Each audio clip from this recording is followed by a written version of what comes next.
Osho Talk is Dhammo Sanantano, number 5.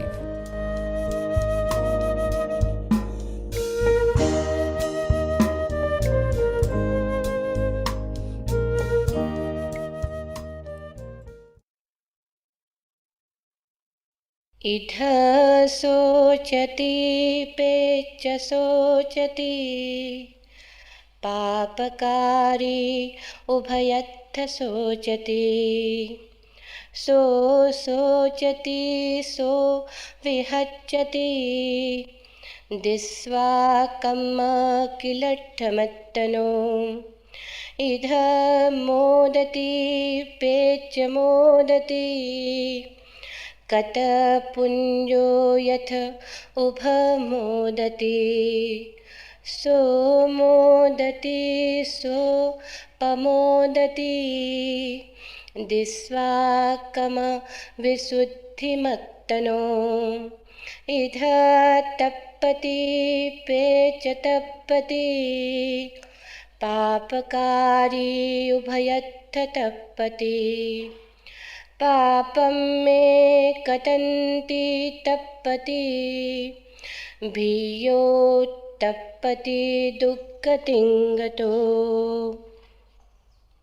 वहुंपि चेसंहितं भासमानो न तक्करो होति नरोपमत्तो गोपो वगावो गणयं परेशं न भागवा सामान झस्स होति अपक्कपि चेसंहितं भासमानो धम्मस्य होति अनुधम्मचारी रागञ्जदोषञ्जपहाय मोहं समप्पजानो सुविमुक्तचित्तो अनुपादियानो इदवा हुरं वा स्वभागवा सामान झस्स होति।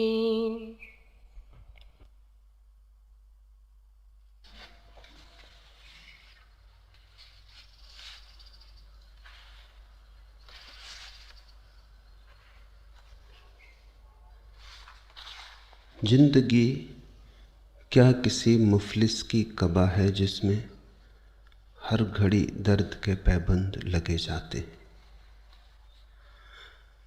जिंदगी क्या किसी भिखारी का लबादा है जिसमें हर घड़ी दर्द के नए नए थेगड़े लगे जाते हैं। जिंदगी ने तो चाहा था कि तुम सम्राट बनो। जिंदगी भिखारी का लबादा नहीं है,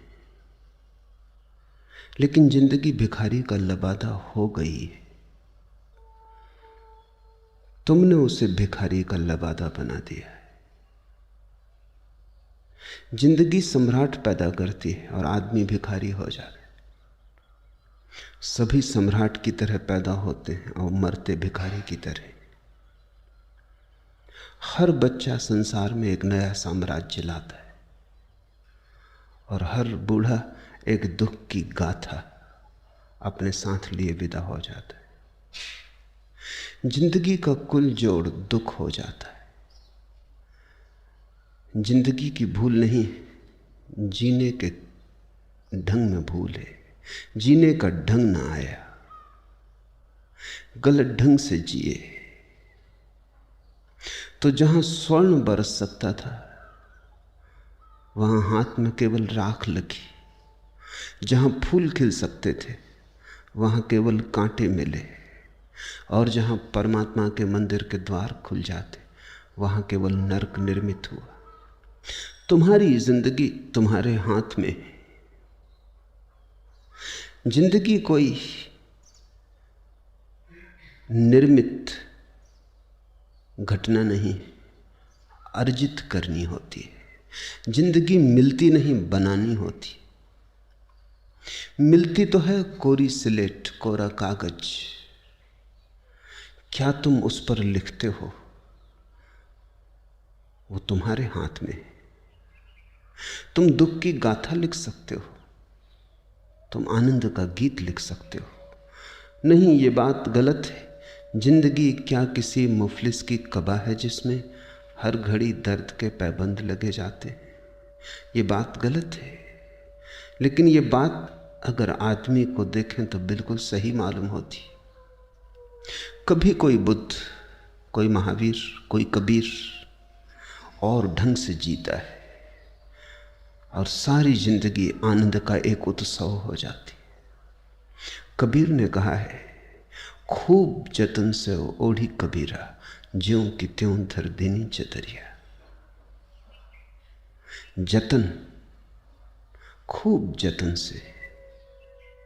कितने होश से तुम जीवन को जीते हो, कितने जतन से, उस पर ही निर्भर करेगा।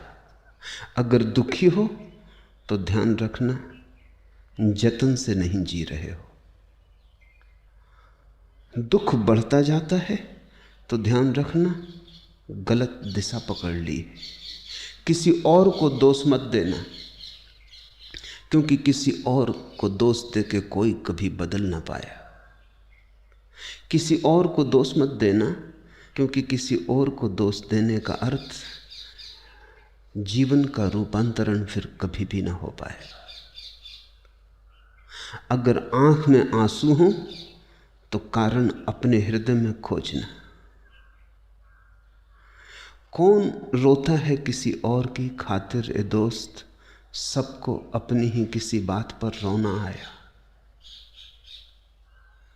अगर ओंठों पर मुस्कुराहट हो तो भी कारण भीतर है, आंखों में आंसू हो तो भी कारण भीतर है। जिसने देखा कि कारण बाहर है वही अधार्मिक है। जिसने ये बात समझ ली कि मेरी जिंदगी में जो भी घट रहा है वो मेरा ही कृत्य है, वो मेरे ही होश और जतन या बेहोशी और गैर जतन का परिणाम है, वह व्यक्ति धार्मिक हो गया। फिर दुख ज्यादा देर तुम्हारे पास ना रह सकेगा। फिर तुम अचानक पाओगे एक क्रांति शुरू हुई। कल तक जो एक मुफलिस की कबा थी, एक भिखारी का वस्त्र थी, वही एक सम्राट का स्वर्णिम वस्त्र बनने लगी। कल तक जहां सिवाय कंकड़ पत्थर के कुछ भी न मिला था, वहीं हीरे जवाहरात उपलब्ध होने लगे। जहां से तुम गुजरे हो वहीं से बुद्ध भी गुजरते, पर देखने की आंख अलग अलग है, होश का ढंग अलग अलग है। दो तरह से आदमी जी सकता है। एक ढंग है ऐसे जीने का कि जैसे कोई नींद में जीता हो, मूर्छित जीता हो, चला जाता हो भीड़ में धक्के खाते, न तो पता हो कहाँ जा रहा है, न पता हो क्यों जा रहा है, न पता हो कि मैं कौन हूं। भीड़ में धक्के खा रहा हो और चला जा रहा हो, रुकना मुश्किल हो इसलिए चला जा रहा हो। रुक कर भी क्या करेंगे, रुक कर भी क्या होगा, इसलिए चला जा रहा हो। कुछ करने को नहीं है इसलिए कुछ किए जा रहा हो। एक तो जिंदगी ऐसी है बेहोश, और एक जिंदगी होश की है कि प्रत्येक कृत्य सुनियोजित है और प्रत्येक कृत्य सुविचारित है और प्रत्येक कृत्य के पीछे एक जागरण है, जानते हुए किया गया है, अनजाने नहीं किया गया, अचेतन से नहीं निकला है, अंधेरे से नहीं आया है, भीतर के होश से पैदा हुआ है। मूर्छा से हुआ कृत्य पाप है, बेहोशी से पैदा हुआ कृत्य पाप है। फिर चाहे संसार उसे पुण्य ही क्यों ना कहे, क्योंकि कृत्य कहां से पैदा होता है, इससे उसका स्वभाव निर्मित होता है। लोग क्या कहते हैं ये बात अर्थपूर्ण नहीं।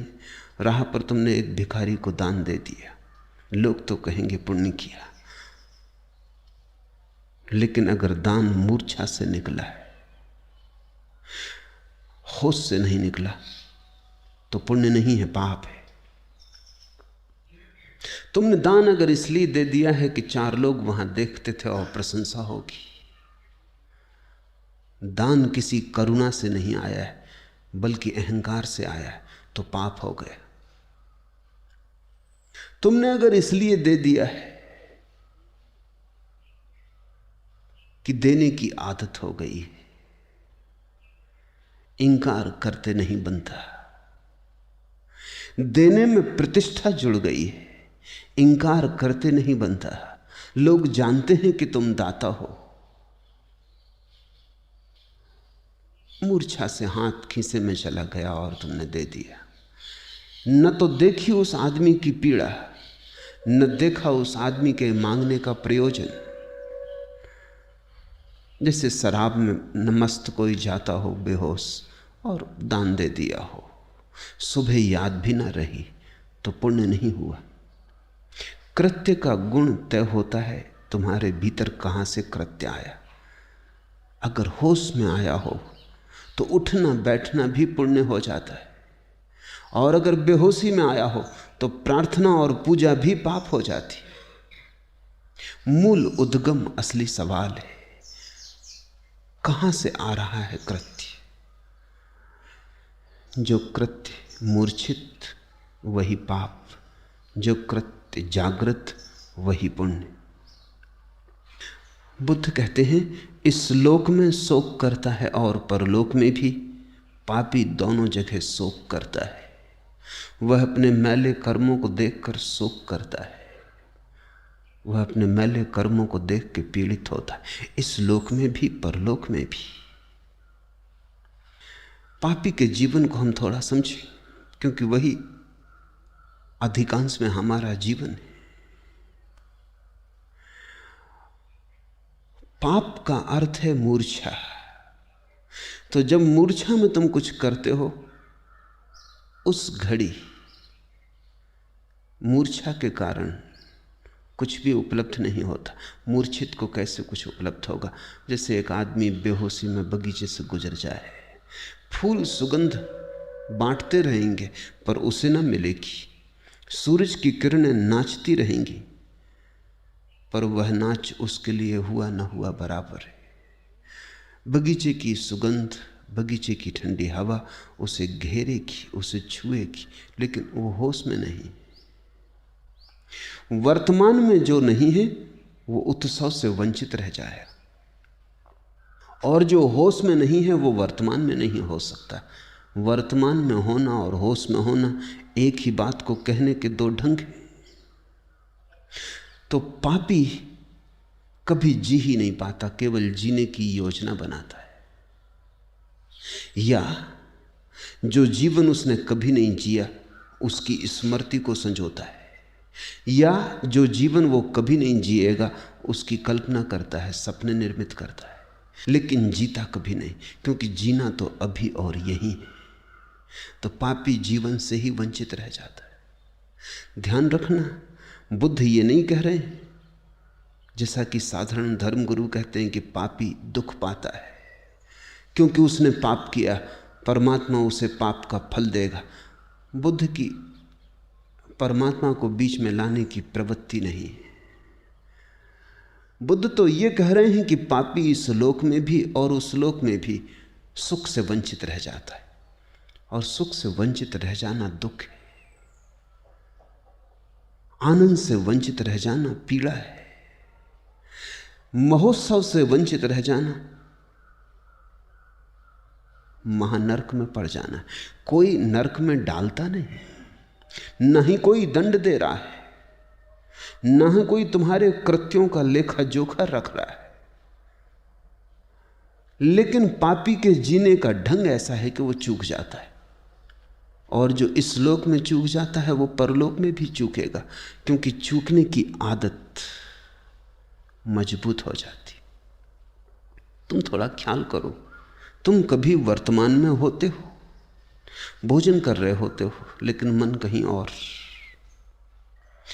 प्रार्थना कर रहे होते हो लेकिन मन कहीं और, सिर झुक रहा होता है मंदिर में लेकिन तुम वहां नहीं। अगर कभी परमात्मा आई भी तुम्हें खोजते हुए तो तुम घर पर ना मिलोगे। तुम घर पर कभी हो ही नहीं। अगर वो तुम्हारी प्रार्थना सुन ले, और मैं जानता हूं बहुत बार उसने तुम्हारी प्रार्थना सुनी, हर बार सुनी, लेकिन जब भी वो आता है तुम्हें घर नहीं पाता, तुम कहीं और हो। तुम्हें खुद ही पता नहीं कि तुम कहां हो। तुम्हारा कोई पता ठिकाना नहीं, तुम्हें खोजे भी तो कहां खोजे। तुम ऐसे ही हो जैसे किसी मेहमान को निमंत्रण दे आए हो, और जब मेहमान घर आता है तो तुम्हें घर पाता ही नहीं। मेजबान कभी घर मिलता ही नहीं। जीवन को तुम खोजते हो, जीवन तुम्हें खोज रहा है। इस बात को थोड़ा ठीक से समझ लो। तुम जीवन को खोज रहे हो, जीवन तुम्हें खोज रहा है, और तुम जीवन को खोजने में ही गंवा रहे हो। खोजने की जरूरत नहीं, जीवन मिला ही हुआ है। उसने सब तरफ से तुम्हें घेरा है, वही सब तरफ से बरस रहा है। रोए रोए में, श्वास श्वास में जीवन की ही पुलक है, जीवन का ही नृत्य है। कहां तुम खोजने जा रहे हो?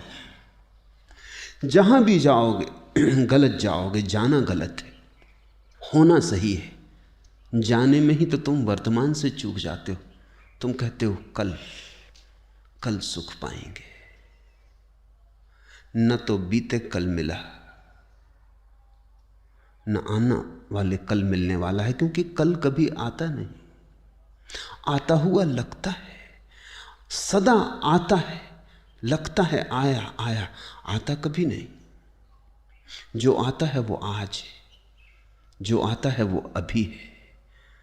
इस क्षण को तुम कल के लिए मत स्थगित कर देना। जिसने आज को जीने के लिए कल पे छोड़ा वही पापी है। तब फिर ऐसा मन अतीत की स्मृतियां करता है, और बड़े मजे की बात यह है कि तुम जिन बातों की स्मृतियां करते हो उन बातों में भी तुम मौजूद न थे। वो भी तुम्हारा ख्याल है, क्योंकि जब वे बातें घट रही थी तब तुम कहीं और थे। मेरे एक मित्र के साथ में ताजमहल गया था। 3-4 घंटे हम वहां थे, पूरे चांद की रात थी, लेकिन वो ताजमहल को न देख पाए क्योंकि उनको फोटो लेने थे। मैंने उनको कहा भी कि फोटो तो तुम्हारे घर गांव में ही मिलते थे, बिकते थे, इतने दूर आने की जरूरत न थी। और जो फोटो बाजार में मिलते हैं वो ज्यादा बेहतर फोटोग्राफरों ने लिए। तुम सिक्खड़ हो,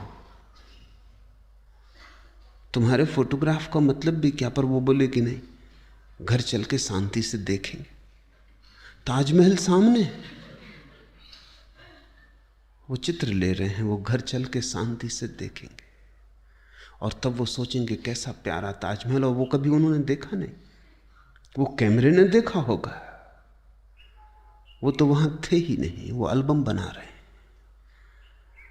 तुम कभी ख्याल किए कि तुम पीछे लौट लौट कर देखते हो बचपन कितना प्यारा था, पर बचपन में तुम वहां थे कि ताजमहल के फोटो लिए?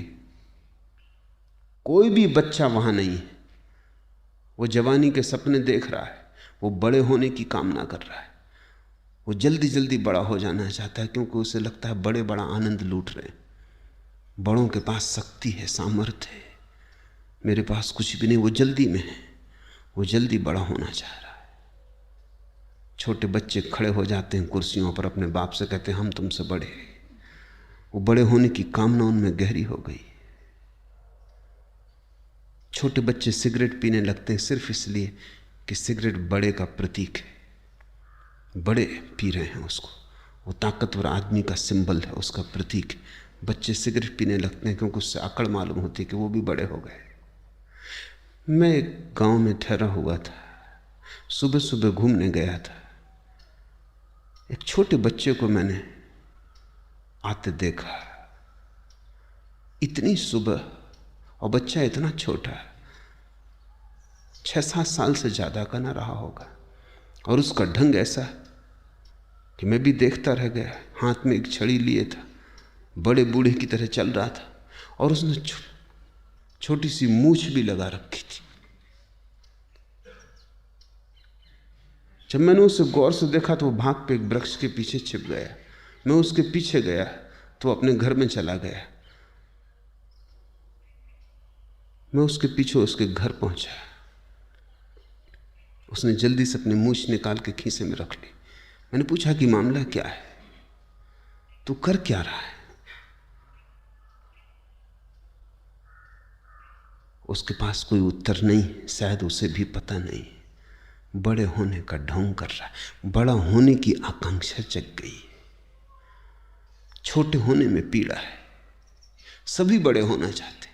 यही बच्चा कल बड़ा होकर बचपन की बातें करेगा कि बचपन स्वर्ग था।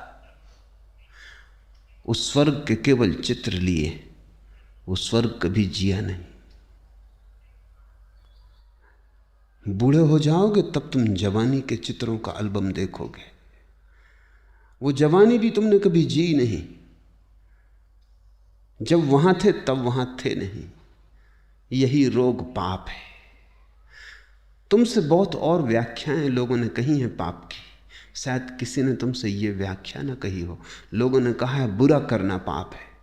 मैं नहीं कहता, क्योंकि मैं मानता हूं बुरा करना तुम्हारे गलत होने से पैदा होता है, इसलिए वो गौण है। गलत होना पाप है, गलत करना नहीं। और जो ठीक हो गया उसके जीवन से पाप विदा हो जाते। इसलिए असली सवाल ठीक करने का नहीं है, असली सवाल ठीक होने का है। इस भेद को ध्यान में रख लेना, क्योंकि ये भेद बुनियादी है। अगर तुम गलत को ठीक करने में लग गए तो तुम जन्मों जन्मों तक गलत को ठीक करते रहोगे। गलत ठीक ना होगा, क्योंकि तुम गलत हो, वहाँ से और गलतियाँ पैदा होती रहेंगी। ये तो ऐसा ही है जैसा एक शराबी आदमी है, वो शराब पीना तो बंद नहीं करता, संभल के चलने की कोशिश करता है। सभी शराबी करते। तुमने अगर कभी शराब पी है तो तुम्हें पता होगा, जितने शराबी संभल के चलते कोई नहीं चलता। हालांकि वो गिरते हैं, मगर संभल के वो बहुत चलने की कोशिश करते। जिसने शराब नहीं पी है वो संभल के चलने की कोशिश ही क्यों करेगा? वो संभल के चलता ही है, इसकी कोशिश थोड़ी करनी होती है। जो होश में है उससे पुण्य होता ही है, पुण्य करना थोड़ी होता है। किया पुण्य भी 2 कौड़ी का हो जाता है। करने में ही तो अहंकार समा जाता है। जो होश में है उससे पुण्य ऐसे ही होता है जैसे बुद्ध कहते हैं, गाड़ी के पीछे चाक चले आते हैं, आदमी के पीछे छाया चली आती है। जो गलत है, बेहोश है, उससे पाप भी ऐसे ही होता है जैसे गाड़ी के पीछे चाक चले आते हैं। गाड़ी गुजरती है तो चाक के निशान रास्ते पे बन जाते, वो अपने आप हो जाते। तुम निशानों को पहुंचने में मत लग जाना, क्योंकि गाड़ी चलती ही जा रही। तुम निशान पहुंचते जाओगे, गाड़ी नए रास्ते पर नए निशान बनाती चली जाएगी। तुम छाया से मत लड़ने लगना, क्योंकि जब तक तुम ही नहीं खो गए हो, छाया कैसे खो जाएगी? जब तुम ही खो जाओगे तभी छाया खो जाएगी। बड़ी पुरानी कथाएं हैं जिनमें यह कहा है कि ज्ञान को उपलब्ध व्यक्ति की छाया नहीं बनती। उसका यह मतलब नहीं कि वो धूप में चलता है तो उसकी छाया नहीं बनती। उसका मतलब यही है कि ज्ञान को उपलब्ध व्यक्ति का कोई कृत्य नहीं रह जाता, सिर्फ अस्तित्व रह जाता है। वो होता है और उसका होना इतना महिमावान हो जाता है कि उसकी कोई रेखा नहीं छूटती। पुण्य की रेखा भी नहीं छूटती, क्योंकि जिसकी भी रेखा छूट जाए वही पाप हो गया। कृत्य बनता ही नहीं, कर्म होता ही नहीं। इसी को कृष्ण ने गीता में कहा है कि जब तुम फलाकांक्षा छोड़ दोगे तो तुम्हारा कर्म अकर्म हो जाता है, जैसे हुआ ही नहीं। जैसे पानी पर किसी ने लकीर खींची, खींची भी न पाई और मिट गई। पाप का अर्थ है इस ढंग से जीना कि जहां तुम हो वहां तुम नहीं हो, कहीं और, सदा कहीं और। बूढ़े हो जाओगे तब जवानी की सोचोगे, जवान हो गए तब बचपन की सोचोगे। जब तुम मरने की घड़ी से घिरोगे, मृत्यु की सैया पर, तब तुम्हें जीवन की याद आएगी। ये बात विरोधाभासी लगती है मगर बड़ी सच है। बहुत लोग मर के ही पाते हैं कि जिंदा थे। जिंदगी में उनको कभी इसका पता ना चला, मरे तभी उनको अनुभव हुआ अरे जिंदा थे। बहुत लोग जब चीजें हाथ से छूट जाती हैं तभी होश से भरते हैं कि अरे हाथ में थी और चली गई। ये बड़ी आश्चर्य की बात है। और जब तक हाथ में नहीं आती कोई चीज तब तक भी वो काम ना करते, और जब हाथ से छूट जाती है तब भी याद करते, और जब हाथ में होती है तब उनके जैसे जीवन के द्वार बंद हो जाते हैं। यही पाप है। बुद्ध कहते हैं इस लोक में भी शोक करता है और परलोक में भी। पापी दोनों जगह शोक करता है। वो यहां भी चूक रहा है, वहां भी चूकेगा, क्योंकि चूकने का अभ्यास निरंतर गहन होता जा रहा है। तुम ये मत सोचना कि तुम्हें स्वर्ग मिल सकता है। मिल सकता होता तो अभी मिल सकता था। तुम ये मत सोचना कि स्वर्ग कल मिलेगा और मरने के बाद मिलेगा, क्योंकि स्वर्ग तो चारों तरफ मौजूद है, अभी और यहीं। इसी क्षण स्वर्ग वर्षा है तुम्हारे चारों तरफ, तुम्हें चारों तरफ से घेरा है स्वर्ग ने, पर तुम मौजूद नहीं हो। और तुम अगर आज मौजूद नहीं हो तो कल मरने के बाद तुम कैसे मौजूद हो सकोगे? मौजूद होने का कोई अभ्यास ही नहीं। मरने के बाद भी तुम वही होगे जो तुम हो। इसी को तो हम कहते हैं बार बार जन्म लोगे। बार बार जन्म लेने का अर्थ है तुम फिर वही हो जाओगे जो तुम थे। तुम दोहराओगे, तुम पुनरुक्ति करोगे। तुम्हारे जीवन में क्रांति ना होगी, पुनरुक्ति होगी। तुम्हारा जीवन रोज रोज नए का आविर्भाव ना होगा, केवल पुरानी राख का जमता जाना। तुम्हारा जीवन अंगार की तरह ना होगा, तुम्हारा जीवन राख के ढेर की तरह होगा। तुम वही करते रहोगे जो तुमने पहले भी किया है और भी पहले किया है। तुम अगर आज अचानक तुम्हारी आंख पे पट्टी बांध दी जाए और तुम्हें स्वर्ग में ले जाके छोड़ दिया जाए, क्या तुम सोचते हो तुम सुखी हो जाओगे? इसे थोड़ा विचारना। तुम स्वर्ग में भी सुखी ना हो सकोगे, तुम वहां भी नरक खोज लोगे, क्योंकि तुम्हें आता ही नहीं उस बात को देखना जो मौजूद हो। अन्यथा तुम स्वर्ग में छोड़े ही गए हो। ये मैं कोई कल्पना नहीं कर रहा हूं, तुम स्वर्ग में छोड़े ही गए हो और आंख पे पट्टी भी नहीं बांधी हुई है। फिर से एक बार सूरज को देखो, फिर से एक बार फूलों को देखो, फिर से एक बार पक्षियों के गीत सुनो जैसे कभी ना सुने हो। फिर से एक बार नए और ताजे होकर जिंदगी से संपर्क साधो। फिर से एक बार अभी और यहीं उत्सव में डूब जाओ। अचानक तुम पाओगे स्वर्ग था। चूकते हम इसलिए न थे कि स्वर्ग दूर था, चूकते हम इसलिए थे कि स्वर्ग में थे, लेकिन वर्तमान में होने की कला ना आती थी। इस लोक में भी शोक करता है और परलोक में भी पापी दोनों जगह शोक करता है। वह अपने मैले कर्मों को देखकर शोक करता है, पीड़ित होता है। अतीत को याद करता है तो सिवाय मैले कर्मों के कुछ दिखाई नहीं पड़ता। सोया हुआ आदमी मैले कर्म ही कर सकता है। उसकी पूरी कथा, उसका पूरा इतिहास मैले कर्मों का होता है। जैसे किसी ने नींद में चित्र बनाया हो, देखता है कुछ समझ में नहीं आता, एक बेबूझ पहेली मालूम पड़ती है, स्याही के धब्बे मालूम पड़ते हैं, रंग बेतरतीब है, कुछ समझ में नहीं आता, जैसे किसी पागल ने बनाया हो। यद्यपि पागल मिल जाएंगे उसकी प्रशंसा करने को भी, क्योंकि दूसरे भी इतने सोए हुए। तुम्हारे जीवन की प्रशंसा करने वाले लोग मिल जाएंगे, क्योंकि वे भी तुम जैसे। मैंने सुना है कि पिकासो के चित्रों की एक प्रदर्शनी पेरिस में हुई। एक चित्र के पास बड़ी भीड़ थी और लोग बड़ी प्रशंसा कर रहे थे, और तब पिकासो आया और उसने आके चित्र को सीधा टांगा। वो गलती से उल्टा टंगा था। लोग उसकी प्रशंसा कर रहे थे। उनमें से किसी को यह भी पता न चला कि वो उल्टा टंगा है। पिकासो के चित्र उल्टे या सीधे फर्क करना मुश्किल है। पिकासो भी कैसे करता था ये भी मुश्किल है।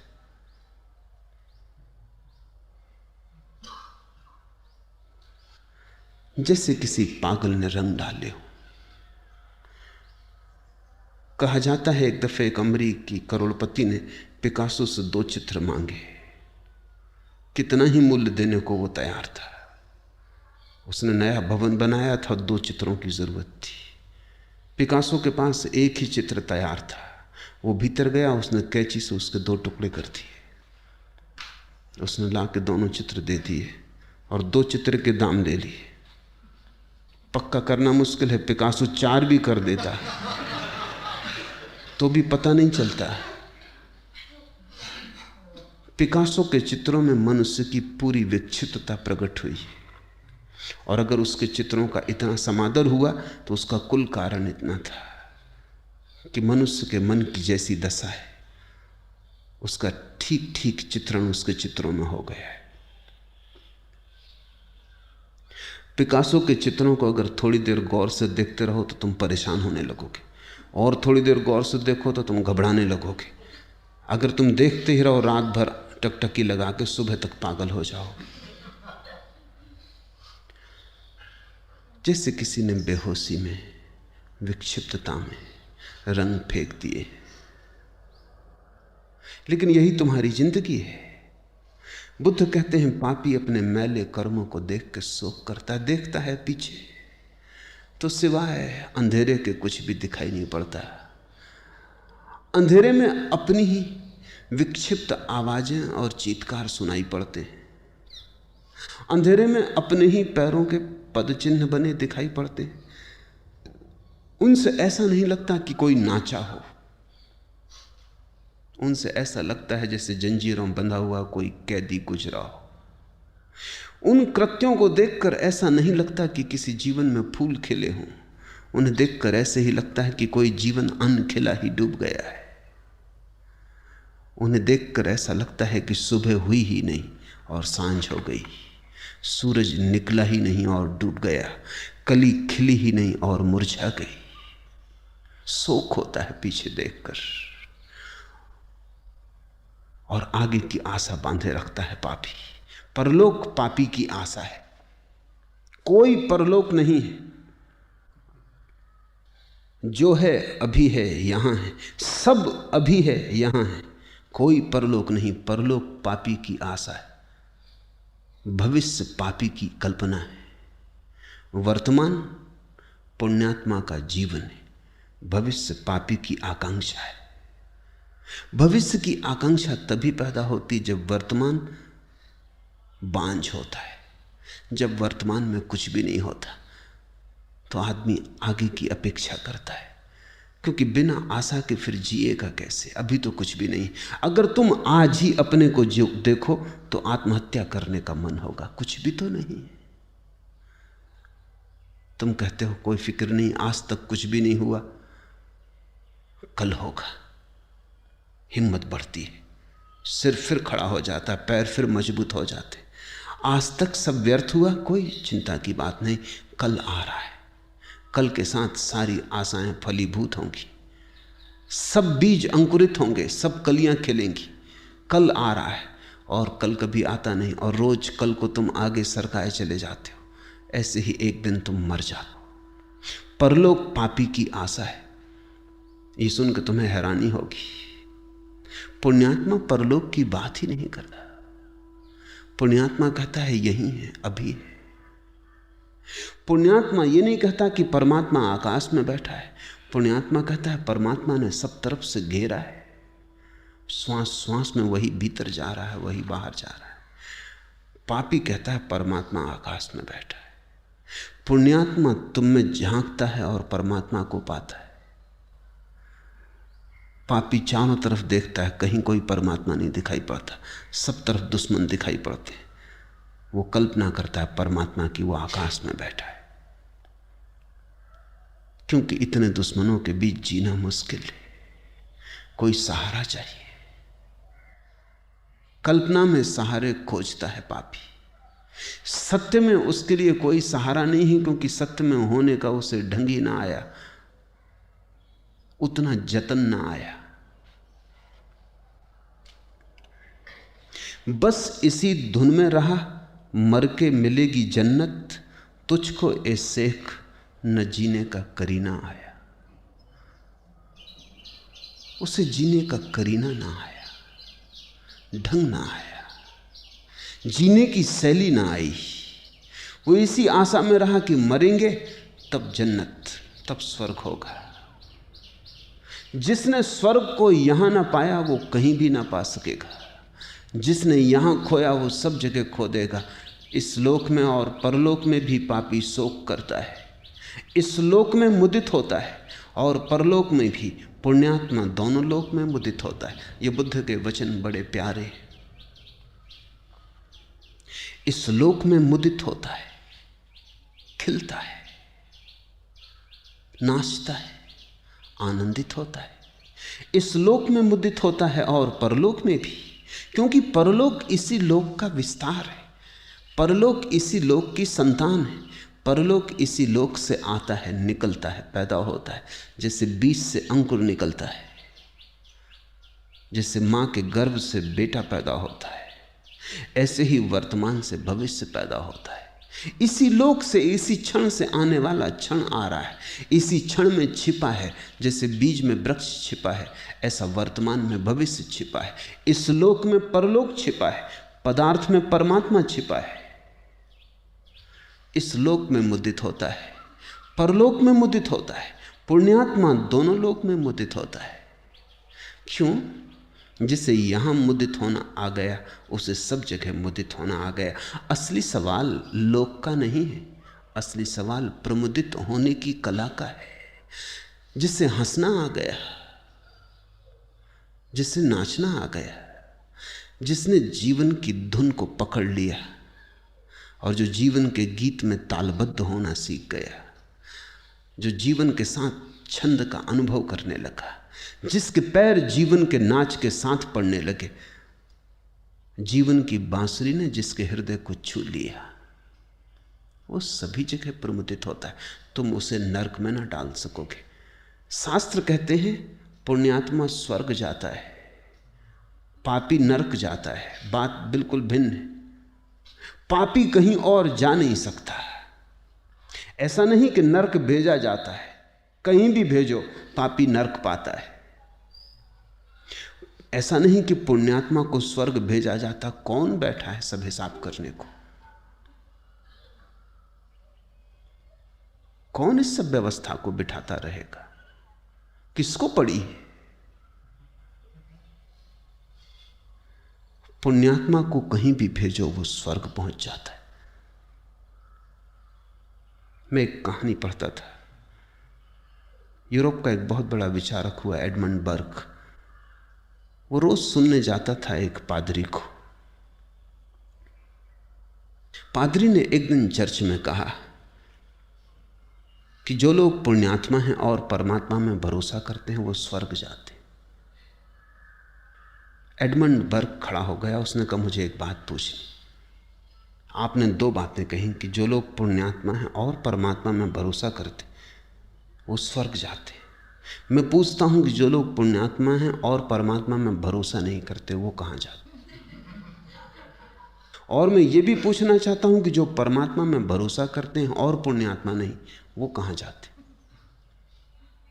एडमंड बर्ग की जिज्ञासा एकदम प्रामाणिक थी। पादरी भी ठगा सा रह गया। अब क्या कहे?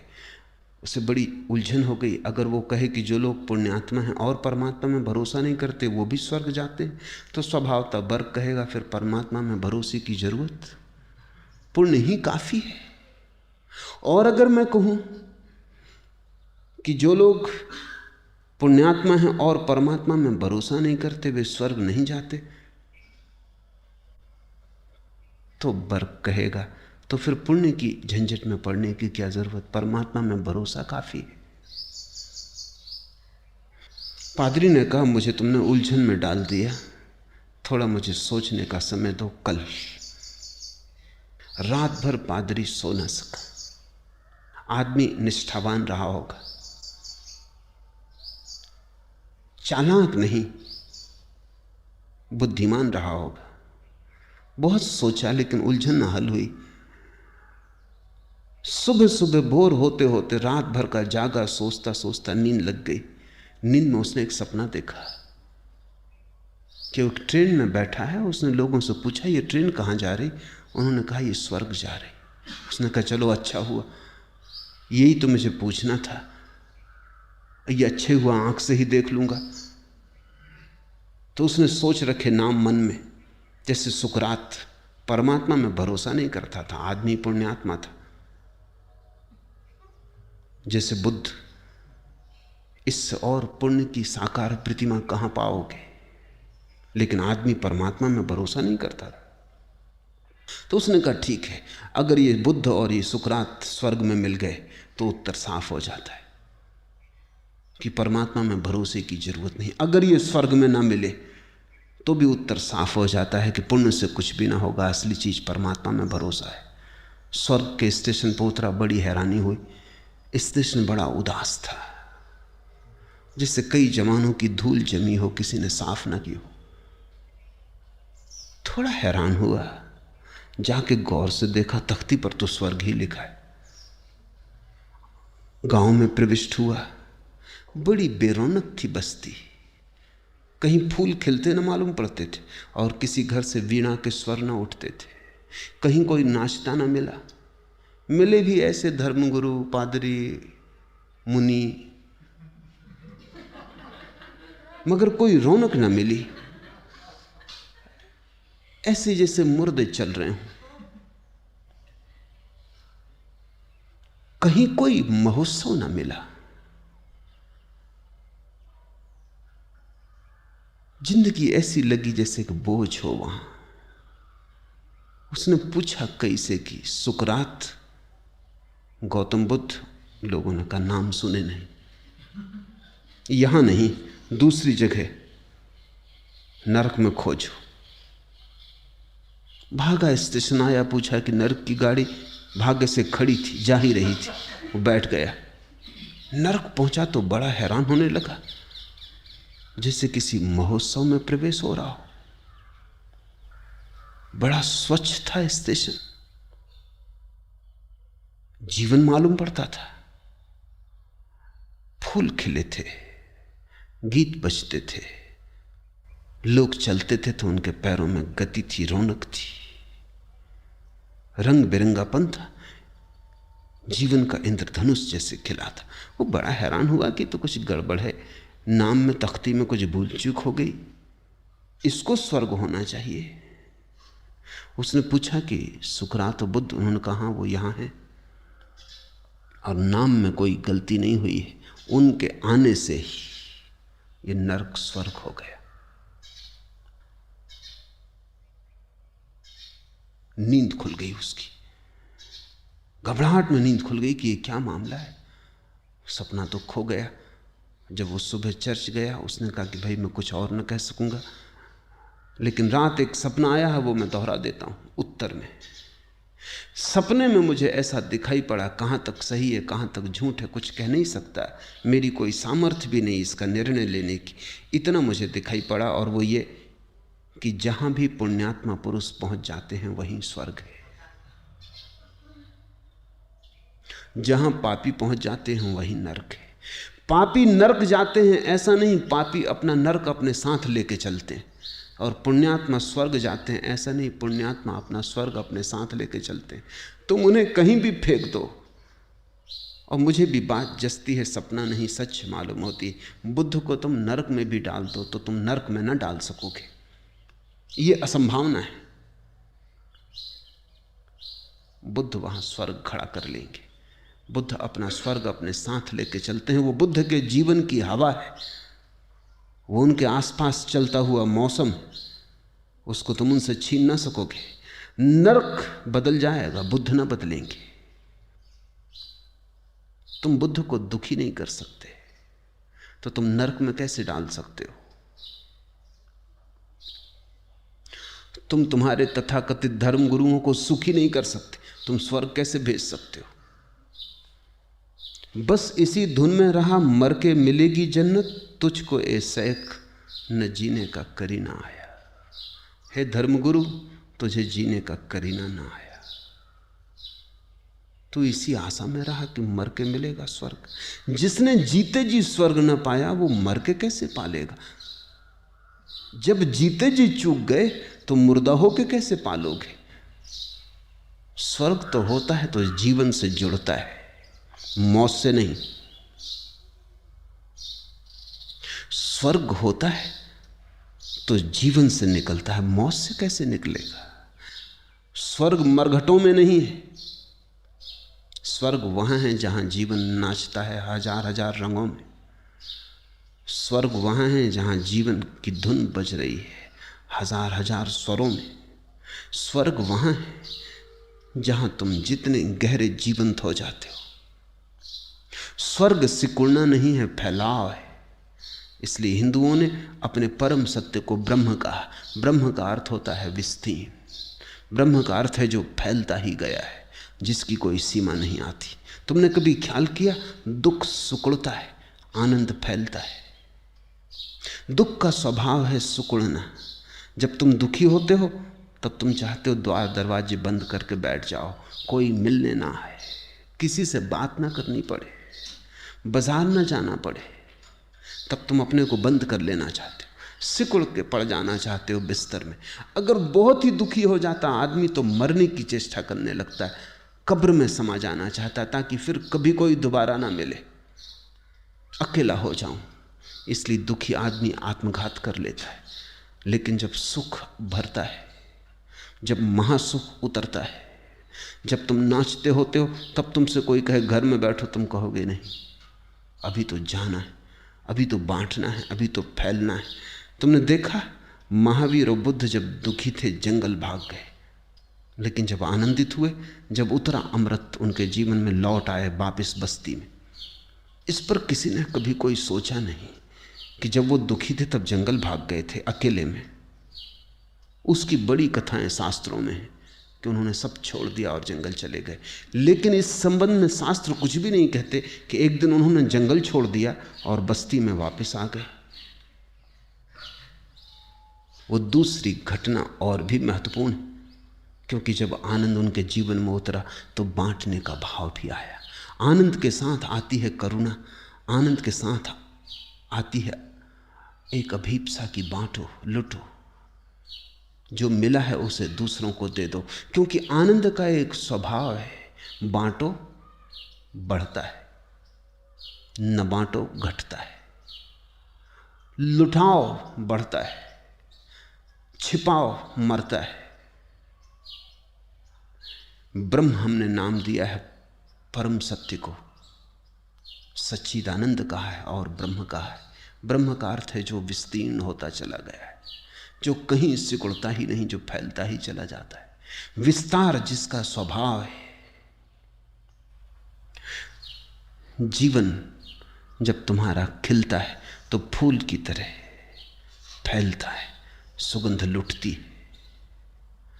जब तुम मुरझाते हो दुख में तो बंद हो जाते हो, सिकुड़ जाते हो, जड़ हो जाते हो, प्रवाह रुक जाता है। इसे ध्यान रखना।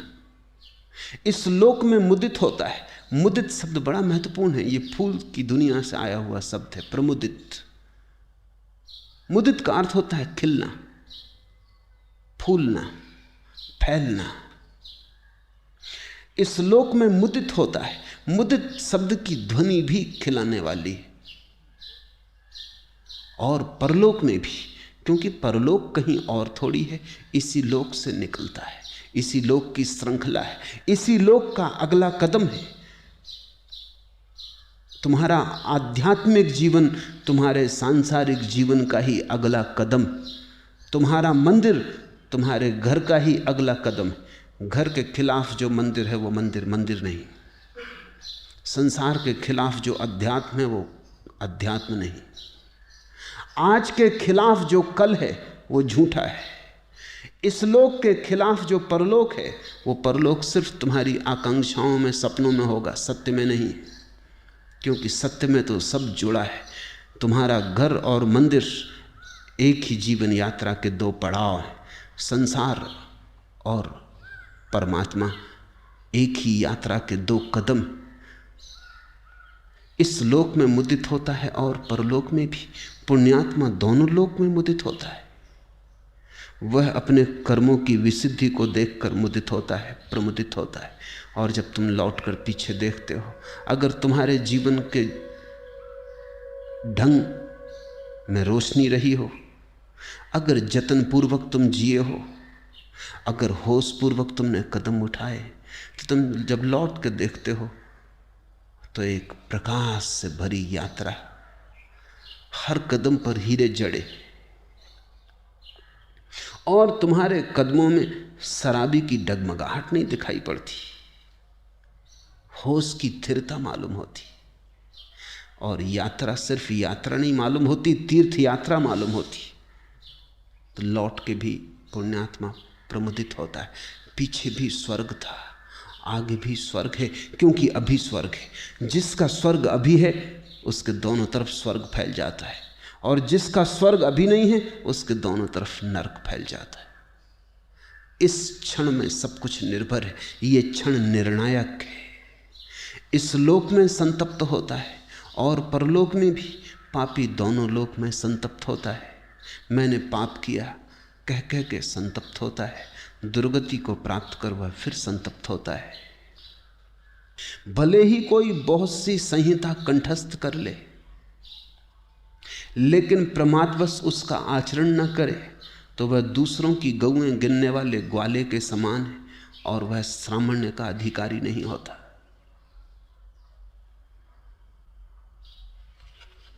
भले ही कोई पूरा वेद कंठस्थ कर ले, संहिता कंठस्थ कर ले, लेकिन उसका आचरण न करे, कितना ही ज्ञानी हो जाए, लेकिन ज्ञान उसका जीवन न बने,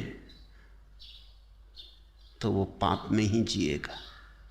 जानने से पुण्य का कोई संबंध नहीं है, जीने से संबंध है। खुश्क बातों में कहाँ ऐसे कैफे जिंदगी, वो तो पीकर ही मिलेगा जो मजा पीने में है। पीने के संबंध में कितनी बातें याद कर लो, शराब के सब फार्मूले कंठस्थ कर लो, परमात्मा के संबंध में जो कहा गया है याद कर लो, कितनी ही संहिता कंठस्थ कर लो, वो तो पीकर ही मिलेगा जो मजा पीने में। खुश्क बातों में कहाँ, वो तो पीकर ही मिलेगा जो मजा पीने में है। तो बुद्ध कहते हैं कि जब तक जो तुमने जाना वो तुम्हारा जीवन ना हो, जब तक तुम्हारे जीने और तुम्हारे जानने में अंतर होगा, तब तक तुम भटकोगे। जब तुम्हारा जानना ही जीवन होगा और तुम्हारा जीना ही जानना होगा, जब तुम्हारे होने में और तुम्हारे बोध में कोई अंतर न रह जाएगा, जब संहिता कंठ में ना होगी, हृदय में होगी, जब वेद केवल मस्तिष्क की खुजलाहट ना होगी, हृदय का भाव बनेगा, तब चाहे शब्द भूल जाएं, सिद्धांत विस्मृत हो जाएं, लेकिन तुम जीते जागते प्रमाण होगे, तुम सिद्धांत होगे। तुम्हारे पास चाहे ईश्वर को प्रमाणित करने का कोई तर्क ना हो, लेकिन तुम ही तर्क हो गए होगे, तुम्हारी मौजूदगी प्रमाण बनेगी। इसलिए तो बुद्ध ईश्वर की बात नहीं करते, वो स्वयं ईश्वर के प्रमाण हैं। उन्हें देखकर जिसको भरोसा ना आया, उसे तर्क देकर भी भरोसा कैसे दिलाया जा सकेगा। एक युवक ने बुद्ध से पूछा है एक दिन कि मुझे आनंद, निर्वाण, मोक्ष, इन पर कोई भरोसा नहीं आता, आप कृपा करें और मुझे समझाएं। बुद्ध ने कहा, मुझे देखो, और अगर मुझे देखकर भरोसा ना आया तो मेरे कहने से कैसे भरोसा आ जाएगा। मैं यहां मौजूद हूं प्रमाण की तरह, और अगर तुम मुझे नहीं देख पाते तो तुम मुझे सुन कैसे पाओगे। जिसने मुझे देखा उसे सुनने की जरूरत ना रही, और जिसने सुनने का ही ध्यान रखा वो मुझे देख ना पाएगा। भले ही कोई बहुत सी संहिता कंठस्थ कर ले, लेकिन प्रमादवश उसका आचरण ना करे। जानना तो बड़ा सरल है, क्योंकि जानने से अहंकार को बड़ी तृप्ति मिलती है। मैं जानने वाला हो गया।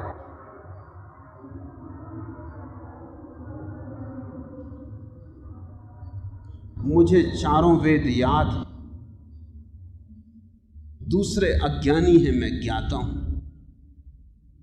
जानने में एक अकड़ है, एक अहंकार है, प्रमाद है। इसलिए तुम पंडित को बड़ा अकड़ा हुआ पाओगे।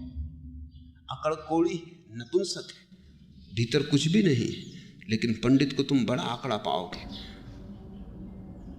वो सब तरफ कहे बिना कहे घोषणा करता है कि मैं जानता हूं। जानने से तो अहंकार कटता नहीं, बढ़ता है। जीने से गिर जाता है। जो परमात्मा के रास्ते पर या सत्य के रास्ते पर एक कदम भी चलेगा वो झुकने लगेगा। जो शास्त्र के रास्ते पर लाख कदम भी चले, झुकना तो दूर रहा, और भी अकड़ जाएगा। शास्त्र खोपड़ी को और भी भर देते हैं, मिटाते नहीं। शास्त्र हृदय से और दूर कर देते हैं, पास नहीं लाते। शास्त्रों में सत्य नहीं मिलता किसी को। शास्त्रों से तो और अहंकार मजबूत हो जाता है। भले ही कोई बहुत सी संहिता कंठस्थ कर ले, लेकिन प्रमादवश उसका आचरण न करे, तो वह दूसरों की गौएं गिनने वाले ग्वाले के समान। बड़ा प्यारा प्रतीक है। इससे ग्वाला तुम्हारे गांव भर की गौओं को इकट्ठा करके जंगल ले जाता है, दिन भर चराता है, गिनती रखता है, लौटा लाता है, कहता है 500 गौएं चरा के लौटा। तो एक गौ तुम्हारी नहीं है, उसमें सब दूसरों की। वेद कितने ही सुंदर हों, दूसरे की गौएं। उपनिषद कितने ही सुंदर हों, दूसरे की गौएं। तुम्हारा क्या है? ग्वाले ही बने रहोगे, मालिक कब बनोगे? शब्द सीख लेने से आदमी ग्वाला ही रह जाता है। और गौएं कितनी ही हों, अपनी एक भी नहीं, सब उधार, सब दूसरों की। लेकिन ग्वालों में भी अकड़ होती। अगर एक ग्वाला 100 गौएं रखता है और दूसरा ग्वाला 500, तो 500 वाला ज्यादा आंकड़ा रहता। वो कहता तू है क्या मेरे सामने? 100 गौएं चराता, मैं 500 चराता। मगर गौएं सब दूसरों की हैं, 100 हो कि 500 हो। तुम चतुर्वेदी हो कि त्रिवेदी कि द्विवेदी, इससे क्या फर्क पड़ता है? गौएं सब दूसरों की। अपनी कोई एक भी गाय हो तो ही जीवन को पुष्ट करती है, तो ही उसका दूध तुम्हें मिल सकता है, तो ही तुम उसके मालिक हो।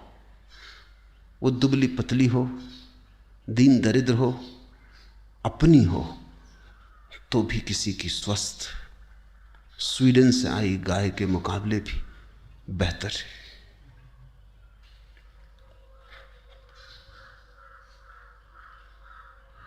पीने वाले एक ही दो हों तो हों, मुफ्त सारा मैं कदा बदनाम है। ज्ञानी बहुत दिखाई पड़ते हैं, पीने वाले एक ही दो हों तो हों। वेद के जानने वाले, उपनिषद कुरान के जानने वाले बहुत हैं। पीने वाले एक ही दो हों तो हों, मुफ्त सारा मैं कदा बदनाम है। शराब घर में जितनों को तुम बैठा देखते हो, सबको पीने वाले मत समझ लेना। उनमें से कई तो पानी ही पी रहे हैं और नाटक कर रहे हैं। नाटक कर रहे हैं कि गहरे नशे में, और पानी पी के सिर हिलाने से कुछ भी नहीं होता।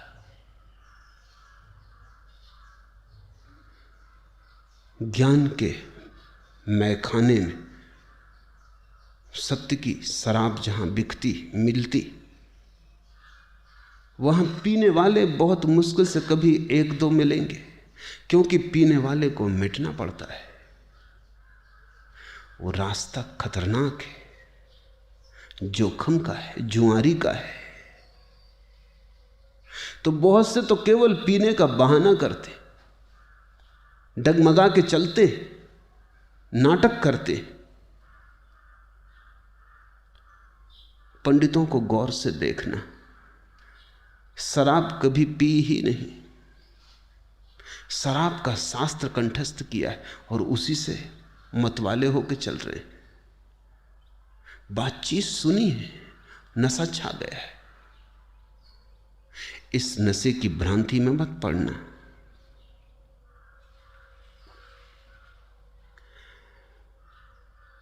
जो दूसरों की गौएं गिनने वाले ग्वाले के समान है, वह श्रामण्य का अधिकारी नहीं हो सकता। इस शब्द को थोड़ा समझ लेना जरूरी है। भारत के पास दो शब्द हैं, ब्राह्मण और श्रमण। कभी ब्राह्मण शब्द बड़ा अनूठा था। उसका अर्थ था जिसने ब्रह्म को जाना, लेकिन फिर शब्द गिरा, पतित हुआ। फिर उसका अर्थ इतना ही हो गया कि जो शास्त्रों का जानकार है, ब्राह्मण कुल में पैदा हुआ है, ब्रह्म के जानने से उसका कोई संबंध न रहा। वो शब्द पतित हो गया, उसका अर्थ खो गया। उद्दालक ने अपने बेटे श्वेतकेतु को कहा है कि ध्यान रख, हमारे घर में बस कहलाने वाले ब्राह्मण पैदा नहीं हुए, हमारे घर में सच में ही ब्राह्मण पैदा हुए।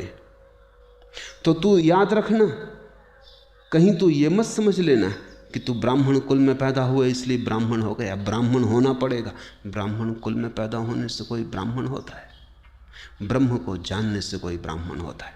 ब्रह्म के कुल में जब तक तुम पैदा ना हो जाओ, जब तक ब्रह्म ही तुम्हारा कुल ना हो जाए, जब तक ब्रह्म की कोख से ही तुम पुनरुज्जीवित ना हो, पुनर्जन्म ना लो, तब तक ब्राह्मण के घर में पैदा होने से कोई ब्राह्मण नहीं होता। लेकिन ये हो गया था। सभी शब्दों के साथ ऐसा ही होता है। तो बुद्ध और महावीर को एक नया शब्द खोजना पड़ा। वो शब्द है श्रमण। वो ब्राह्मण के विपरीत है। श्रमण का अर्थ होता है जिसने श्रम करके अर्जन किया है ज्ञान को, उधार नहीं लिया। जो ऐसे ब्राह्मण के घर में पैदा होकर वेद कंठस्थ नहीं कर लिया है, बल्कि जिसने वेद को जिया और जाना है, श्रम से आया है श्रमण। श्रमण का अर्थ होता है जिसने अर्जित किया है ज्ञान, उधार बासा चुराया नहीं, किसी और की जूठन इकट्ठी नहीं कर ली। वो चाहे जूठन फिर ऋषियों की ही क्यों ना हो, इससे क्या फर्क पड़ता है? जूठन जूठन है। जिसने अपने जीवन सत्य को स्वयं ही पहचाना है, साक्षात्कार किया है, श्रम से जिसने अर्जित किया है, वो श्रमण। तो बुद्ध कहते हैं जो दूसरों की गौएं गिनने वाले ग्वाले के समान है, वो श्रामण्य का अधिकारी नहीं होता। वो भला ब्राह्मण अपने को कहता रहे, लेकिन श्रमण हम उसको ना कहेंगे। फिर श्रमण की भी वही दुर्गति हो गई, सभी शब्दों की वही गति हो जाती है। अब जैन मंदिरों में, बौद्ध विहारों में श्रमण बैठे, वो वैसे हो गए जैसे ब्राह्मण थे। उन्होंने कुछ जाना नहीं, बुद्ध के शब्द कंठस्थ कर लिए, महावीर की वाणी कंठस्थ कर ली। खुद कोई अनुभव नहीं है, कोई एक किरण भी नहीं उतरी अनुभव की। शब्दों का अंधेरा है, अनुभव की एक किरण नहीं। शास्त्रों की बड़ी भीड़ है, बोझ, लेकिन शून्य का एक भी स्वर नहीं। तो दब गए हैं शास्त्रों से, लेकिन शून्य की मुक्ति उन्हें उपलब्ध नहीं हुई। जो ब्राह्मण की दुर्गति हुई थी वही अब श्रमण की हो गई, सभी शब्दों की हो जाती। क्योंकि जल्दी ही आदमी को यह समझ में आ जाता है, मुफ्त ज्ञान, चुराया ज्ञान इकट्ठा कर लेना सस्ता है, उसमें दांव पे कुछ भी नहीं लगाना पड़ता। कूड़ा करकट कहीं से भी इकट्ठा कर लाए। लेकिन अगर ज्ञान स्वयं पाना हो तो अपने को गंवाना पड़ता है। जो अपने को खोने को राजी है वही सत्य को पाने का अधिकारी होता है, वही श्रामण्य का अधिकारी होता है, वही ब्राह्मण कहलाने का हकदार होता है। भले ही किसी को थोड़ी सी ही संहिता कंठस्थ हो, लेकिन धर्म का आचरण हो, राग द्वेष और मोह को छोड़कर सम्यक ज्ञान और विमुक्त चित्त वाला हो, था इस लोक और परलोक में किसी भी चीज के प्रति निरभिलाष हो, तो वह श्रामण्य का अधिकारी होता है। लुफ्ते मैं तुझसे कहूं क्या जाहिद, हाय कम वक्त तूने पी ही नहीं। वो जो शराब का मजा है, लुफ्ते में क्या कहूं जाहिद,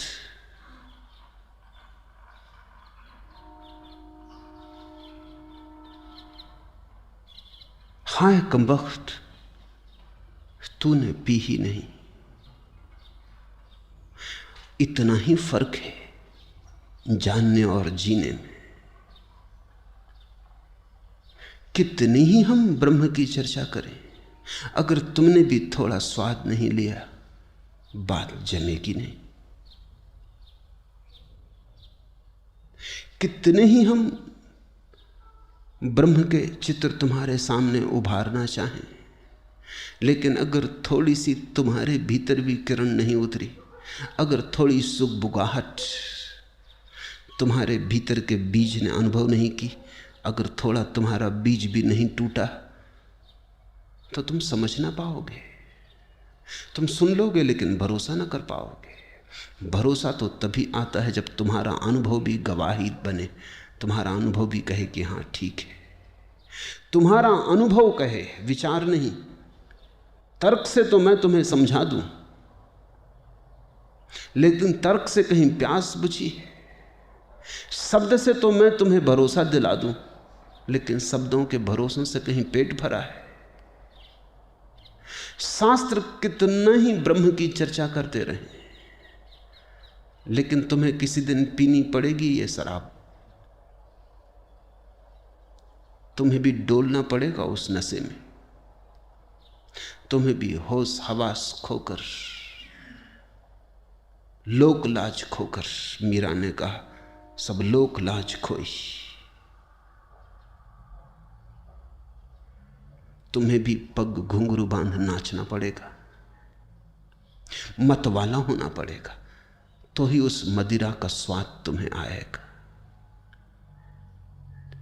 आचरण पर जोर इसीलिए है, भले ही किसी को थोड़ी सी ही संहिता कंठस्थ हो या ना हो, वेद सुना हो न सुना हो, लेकिन धर्म का जीवन हो, होशपूर्ण जीवन हो, आनंदपूर्ण जीवन हो, उत्सवपूर्ण जीवन हो, प्रमुदित जीवन हो, राग द्वेष और मोह को छोड़कर, क्योंकि उनसे ही दर्द के पैबंद लगे जाते। वो जो राग द्वेष और मोह है, उनसे ही तुम्हारे लबादे पर दर्द के पैबंद लगे जाते। तथा इस लोक और परलोक में किसी भी चीज के प्रति निरभिलाष हो, क्योंकि जिसकी आशा आगे भागी जा रही है वो यहां इसी क्षण मौजूद जीवन से अपरिचित रह जाएगा, वो कभी परिचित ना हो पाएगा। जीवन यहां, तुम कहीं और। तो बुद्ध ने कहा है इतनी सी भी अभिलाषा न रह जाए परलोक पाने की, स्वर्ग पाने की, परमात्मा को पाने की भी अभिलाषा न रह जाए। इसलिए बुद्ध जानते हुए कि परमात्मा है और चुप रहे, क्योंकि शब्द निकाला मुंह से कि तुम्हारी वासना उसे पकड़ती है। जानते हुए कि मोक्ष है, बुद्ध चुप रहे, नहीं कि उन्हें कहना नहीं आता था, ऐसा भी नहीं कि बेजुबान थे, चुप रहे, क्योंकि तुमसे कुछ भी कहो तुम तत्क्षण उसे अपनी वासना का विषय बना लेते हो। अगर मैं ईश्वर के तुमसे गुणगान करूं, तुम्हारा मन कहता है तो फिर ईश्वर को पाना है। चाहे कुछ भी हो जाए, ईश्वर को पाके रहेंगे। तुम पूछने आ जाते हो क्या करें जिससे ईश्वर मिल जाए। ईश्वर भी तुम्हारी वासना बन जाता है। जबकि लाख तुम्हें समझाया जा रहा है कि जब तुम निर्वासना हो जाओगे तब ईश्वर अपने आप आ जाता है, तुम्हें उसे खोजने जाना नहीं पड़ता। मोक्ष का अर्थ है जब तुम में कोई अभिलाषा न रहेगी और तुम मोक्ष की ही अभिलाषा करने लगते हो। तो तुमने तो जड़ ही काट दी। बुद्ध कहते हैं जो निरभिलाष हो, बाकी अभी है तर्क तमन्ना की आरजू, क्यों कर कहूं कि कोई तमन्ना नहीं मुझे। अमीर के ये शब्द हैं बड़े महत्वपूर्ण। बाकी अभी है तर्क तमन्ना की आरजू, अभी इच्छा एक है बाकी कि सब इच्छाएं छूट जाएं। तर्क तमन्ना की आरजू, सब तमन्नाएं मिट जाएं, ये एक तमन्ना अभी बाकी है। क्यों कर कहूं कि कोई तमन्ना नहीं मुझे, इसलिए अभी कैसे कह सकता हूं कि मेरी अब कोई वासना नहीं। एक वासना अभी मेरी शेष है। अमीर ने जरूर बुद्ध को समझ के ये कहा होगा,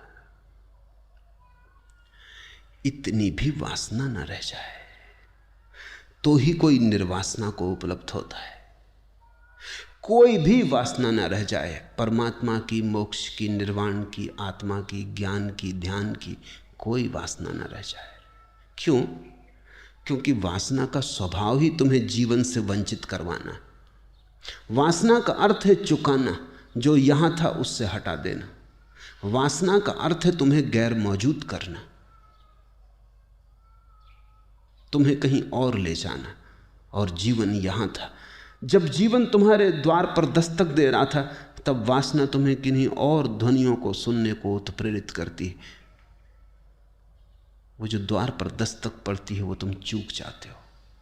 वासना के शोरगुल में वो जो धीमी सी आवाज प्रतिपल तुम्हारे भीतर से उठ रही है, तुम्हारे परमात्मा की आवाज, तुम्हारी आवाज, वो वासना के शोरगुल में सुनाई नहीं पड़ती। कभी वासना बाजार की होती है, संसार की, कभी परमात्मा की, निर्वाण की, कभी धन की, कभी धर्म की। इससे कोई फर्क नहीं पड़ता। धर्म की वासना उतनी ही वासना है जितनी धन की। मोक्ष की कामना उतनी ही कामना है जितनी कोई और कामना। कामना कामना में कोई भी भेद नहीं है, क्योंकि कामना का मूल स्वभाव जो मौजूद है उससे तुम्हें चुकाना है। और निर्वासना का अर्थ है जो मौजूद है उसमें होना, जो अभी है, जो यहाँ है, उसके साथ तालमेल बिठा लेना, उसके साथ स्वरबद्ध हो जाना, छंदोबद्ध हो जाना। इस क्षण के पार तुम न जाओ, परमात्मा तुम्हें मिल जाएगा। तुम उसकी फिक्र छोड़ो, वो मिला ही हुआ है। तुम इस क्षण में डूब जाओ, मोक्ष तुम्हारे घर आ जाएगा। वो सदा से आया ही हुआ था, तुम ही अपने घर न थे।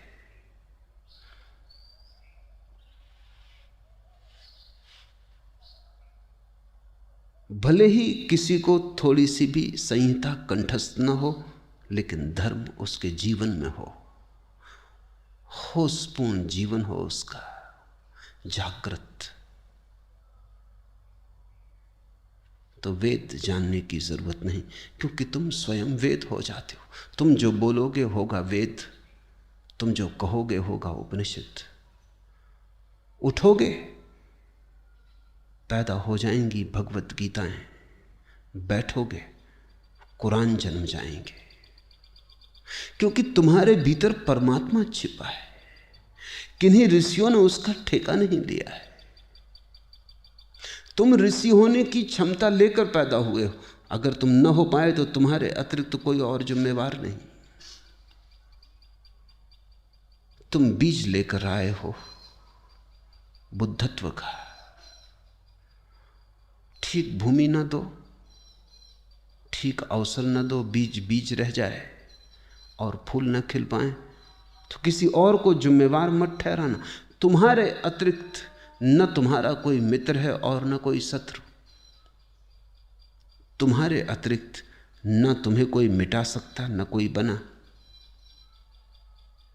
तुम्हारे अतिरिक्त न कोई दुख है, न कोई सुख। तुम ही नरक हो तुम्हारे, तुम ही स्वर्ग। ऐसा बोध तुम्हारे भीतर जन्मे तो श्रामण्य का अधिकार मिलता है। आज इतना ही।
The responses to sutras and voice recording on this audio format are the copyright of Osho International Foundation.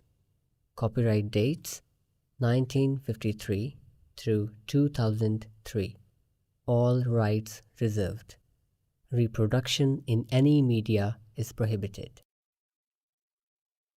सूत्रों पर दिए गए संबोधन और ऑडियो माध्यम में मुद्रित आवाज़ पर ओशो इंटरनेशनल फाउंडेशन के कॉपीराइट हैं।